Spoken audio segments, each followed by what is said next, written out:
ఈ రోజే డౌన్లోడ్ చేయండి. మీ ఫేవరెట్ షోస్ చూడండి. ఇప్పుడు ఆ చిరంజీవిని చూస్తుంటే ఏదో ఒకటి చేసి పెళ్లాపాలని ప్రయత్నిస్తున్నాడని నాకు అర్థమవుతుంది. ఒంటరిగా ఉన్న విజయశాంతి గదిలోకి వెళ్ళి తన జీవితాన్ని నాశనం చేయాలని చూశాడు. ఎలాగైనా ఈ పెళ్లిని చెడగొట్టాలని గట్టిగా అతను నిర్ణయించుకున్నాడు. అవునండి, మాకు అది బాగానే అర్థమవుతుంది. ఎలాగో పెద్దవారు మీరున్నారు. మీ సమక్షంలో విజయశాంతి మెడలో తాలి కట్టేస్తే ఆ తర్వాత అతను ఏం చేయలేడు కదా.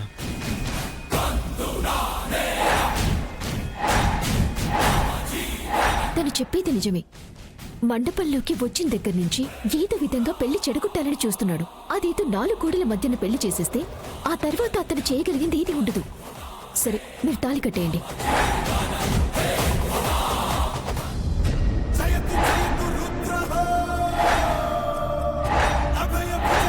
ముహూర్తానికి ఇంకా టైం ఉంటే అప్పుడే తాళి కట్టేద్దాం. చూస్తా ఉండో. ఒక 10 నిమిషాలు ఆగారంటే మీకు సాక్ష్యాలతో సహా చూపిస్తాను.